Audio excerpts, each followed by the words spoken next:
दोस्तों नमस्कार, आपका हार्दिक स्वागत है मेरे चैनल पर।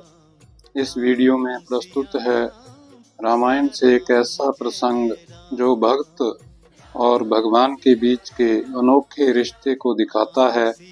माता शबरी कई वर्षों से श्री राम के आने की प्रतीक्षा कर रही थीं। वे प्रतिदिन उनके लिए अपनी कुटिया सजाती और बेरों को चख कर देखती कि कहीं वे खट्टे तो नहीं हैं। यह शबरी की भक्ति ही थी कि उसे अपने ईश्वर की सेवा करने के अलावा किसी भी चीज की चिंता नहीं थी। प्रातः काल का समय था। राम भक्ति में डूबी शबरी प्रतिदिन की भांति रास्ते में पुष्प बिछा रही थी।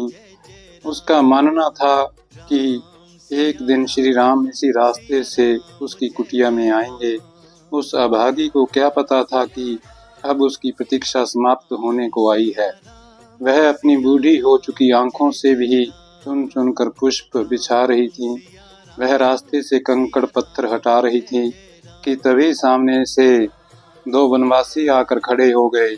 अभी कुछ देर पहले ही गांव के कुछ लोग बेचारी की भक्ति को पागलपन बताकर उसका उपहास करके गए थे। वे बोल रहे थे कि माई नहीं आने वाले तेरे श्री राम, और आएंगे भी तो तेरी फटेहाल कुटिया में क्यों आएंगे। गांव में अन्य बहुत बड़े बड़े घर व महल हैं, वे तो वहां रुकेंगे ना। बेचारी ने सोचा वापस वही लोग तंग करने और उसका उपहास करने आ गए हैं। बूढ़ी हो चुकी शबरी उन वनवासियों को पहचान भी नहीं पाई कि सामने आखिर खड़ा कौन है। खिन्न होकर बोली, यहाँ से हट जाओ, मेरे राम यहीं से आएंगे। तुम रोज रोज आकर मेरे पुष्पों पर पैर मत रखा करो। बहुत मुश्किल से चुने हैं मैंने यह कोमल पुष्प, ताकि मेरे श्री राम को कोई कठिनाई ना हो। दोनों वनवासी उस भोली बुढ़िया की बात सुन ही रहे थे कि तभी एक वनवासी प्रसन्न होकर बोला, माँ तुम्हारी प्रतीक्षा समाप्त हो गई, तुम्हारा राम आ गया। मैं ही राम हूँ और ये मेरा अनुज लक्ष्मण। कैसी हो आप माँ? कौन तंग कर रहा था आपको? आप ठीक तो हो ना? हमें अपनी कुटिया में नहीं ले चलोगी? यह सुनना ही था कि शबरी सब कुछ भूल गई। बेचारी इतने वर्षों से जिनकी प्रतीक्षा कर रही थी, पुष्प बिछा रही थी, कंकड़ पत्थर चुन चुन कर हटा रही थी, आज वे स्वयं आए तो उन्हें ही नहीं पहचान पाई।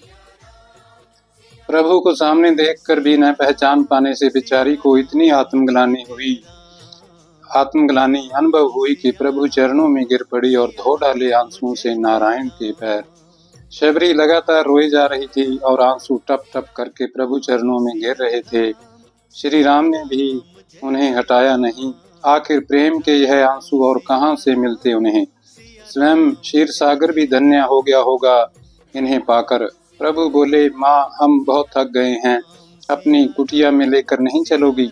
यह सुन एकदम से खड़ी हो गई वह और हाथ पकड़कर ले गई अंदर कुटिया में। अंदर गए तो दोनों को जल्दी से आसन पर बिठाया। फिर पूछा, प्रभु बहुत दूर से आए हो, अवश्य भूख लगी होगी। इतना कहकर लंगड़ाती हुई अपनी कुटिया के भीतर गई और ले आई अपने जूठे बेर। वह प्रतिदिन प्रभु के लिए बाग से ताजा बेर तोड़कर लाती थी। कहीं प्रभु को खट्टे ना लगे इसलिए थोड़ा सा चख कर भी देख लेती थी। खट्टे होते तो फेंक देती और जो मीठे होते वही टोकरी में टिक पाते। बड़े ही भक्ति भाव व भोलेपन से प्रभु के सामने जूठे बेर लाकर रख दिए। कोई और सोच भी नहीं सकता था कि भगवान को जूठा भोग लगाया जाए। लक्ष्मण ने जब यह देखा तो प्रभु का अपमान महसूस किया, लेकिन यह क्या, श्री राम तो खुशी से एक एक बेर उठाकर खाने लगे जैसे कि बहुत भूखे हों।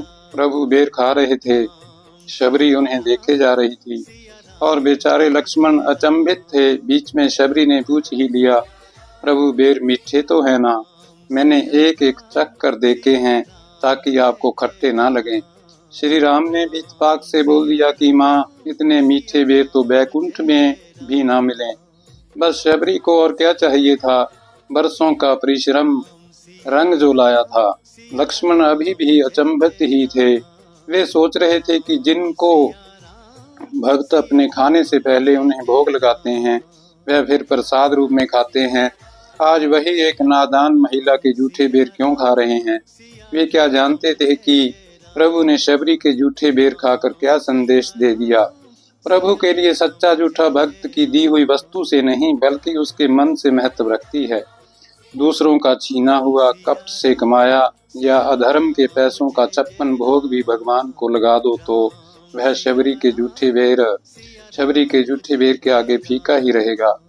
दोस्तों, आशा है कि आपको रामायण का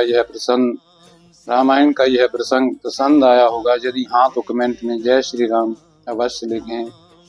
थैंक यू।